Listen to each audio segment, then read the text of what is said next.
सुप्रभात बच्चों, मैं रेणु सक्सेना आपकी हिंदी अध्यापिका आज आपको आपकी पाठ्य पुस्तक भाषा मणि के पाठ 3 काम या आराम को पढ़ाने जा रही हूँ।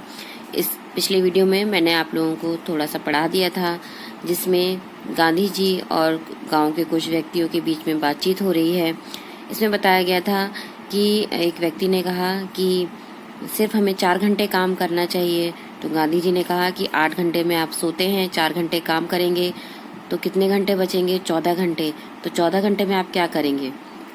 तो ये सब चीज़ें थी। और उसमें बताया गया था कि जो अमीर व्यक्ति होते हैं वो सिर्फ अपनी पैसों के बल पर आराम करते हैं और गरीब व्यक्तियों से काम करवाते हैं।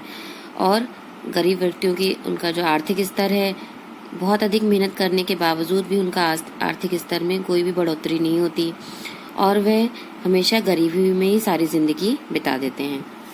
आइए पढ़ते हैं आगे की कहानी। कहते हैं, एक बार एक गरीब किसान ने शंकर जी की तपस्या की। उसे वरदान भी मिल गया। शंकर जी जरा जल्दी ही प्रसन्न हो जाते हैं। उस किसान की सेवा में एक भूत दिया गया। बात निकलने की देर नहीं की चीज हाजिर, जो चाहो सो मिल सकता था। पर एक बेढब शर्त भी थी। बेढब माने अजीब सी। अगर उस भूत को कोई काम ना बताया जाए तो वह किसान को हड़प कर जाएगा। भूत नौकर से फरमाइशें हुई, महल की, सैकड़ों नौकरों की, अच्छी अच्छी स्वादिष्ट मिठाइयों की, रंग बिरंगी पोशाकों की। फिर हाथ जोड़कर भूत ने पूछा, और ठहरो, सोचकर बताता हूँ, किसान बोला। पर शंकर जी की शर्त के अनुसार वह ठहर नहीं सकता था। किसान को तो कुछ और नहीं सूझा।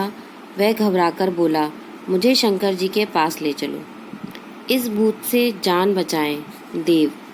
किसान हाथ जोड़कर गिड़गिड़ाने लगा, महाराज, मुझे ये शान शौकत कुछ नहीं चाहिए।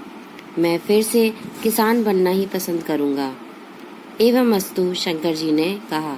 मतलब एवं अस्तु मतलब जैसा आप चाहते हैं वैसे ही होगा। बेचारे किसान के जी में जी आ गया। जी में जी आया। जी में जी आया मतलब कि उसको बहुत सुकून मिला, उसको बहुत राहत मिली। जान बची, लाखों पाए।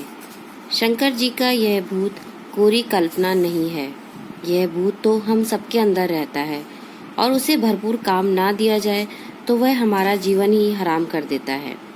ये सर्वव्यापी भूत हमारा मन है। सर्वव्यापी माने सभी जगह विद्यमान रहने वाला ये भूत कौन है? हमारा मन है, जिसको वश में रखने के लिए मुनि और संत भी सदा प्रयत्नशील रहते हैं।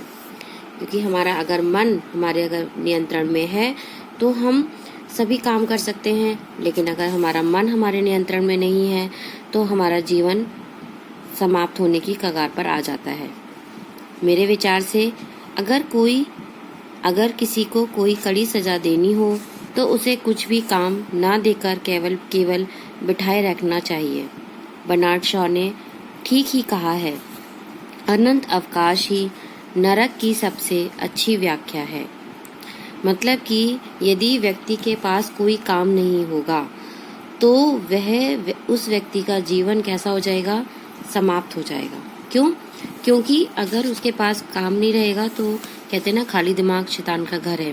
तो उसके मन में अलग अलग से ख्याल आएंगे। हो सकता है वो कुछ ऐसे काम करने लगे जो उसके जीवन को बर्बाद कर दे। तो प्रत्येक व्यक्ति के पास कुछ न कुछ काम होना चाहिए ताकि उसका जीवन अच्छे से चल सके, उसका मन उसके नियंत्रण में रह सके और उसका दिमाग भी खाली न रहे।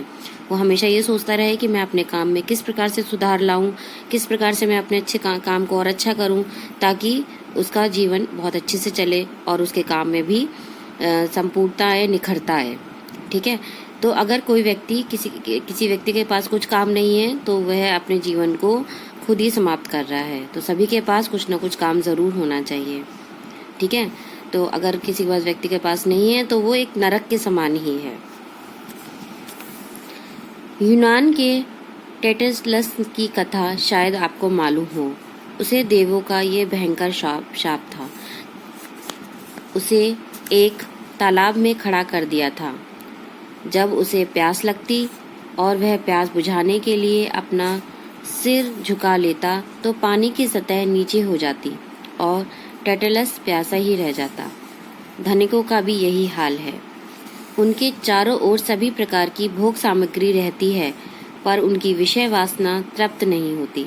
धनिक माने धनवान लोग, जिनके पास धन संपत्ति है, उनके पास हर प्रकार की भोग सामग्री, मतलब जो उनको सुख से जीवन जीने के लिए जो चीज़ें चाहिए होती हैं वो सारी चीज़ें उनके पास होती हैं, लेकिन उनकी वासना मतलब उनकी हवस यानी उनकी इच्छा कभी भी पूरी नहीं होती। उनकी हालत उस प्यासे नाविक के समान होती है जो समुद्र में अपनी किश्ती पर जा रहा है।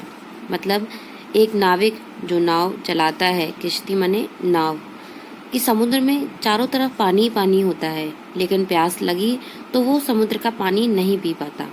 क्यों? क्योंकि समुद्र का पानी कैसा होता है, खारा होता है, और अगर वो पानी पिएगा तो ज़्यादा पानी पिएगा तो हो सकता है उसकी मृत्यु भी हो जाए। इसी प्रकार इन धनिकों का भी यही हाल है कि उनके पास सारी चीज़ें होती हैं, लेकिन उनकी इच्छाएं कभी नहीं भरती। उसके चौगिर्द पानी ही पानी है, पर नमकीन होने के कारण उसकी प्यास नहीं बुझ सकती। जीवन की मिठास श्रम में है, विश्राम में नहीं। जिंदगी का जायका कड़ी मेहनत में है, आराम चैन में नहीं। तो जीवन का जो मिठास है, जीवन जीने की जो इच्छा है, वो परिश्रम में है, मेहनत में है। अगर आप सारे दिन आराम करेंगे तो आप क्या हो जाएंगे, आपको लगेगा कि जीवन नीरस हो गया। नीरस का मतलब आप उसके जीवन में कोई भी रस नहीं है। लेकिन अगर आप परिश्रम करते हैं, मेहनत करते हैं, तो आपको भूख भी लगेगी, आपको प्यास भी लगेगी, आपका सोने का मन भी करेगा।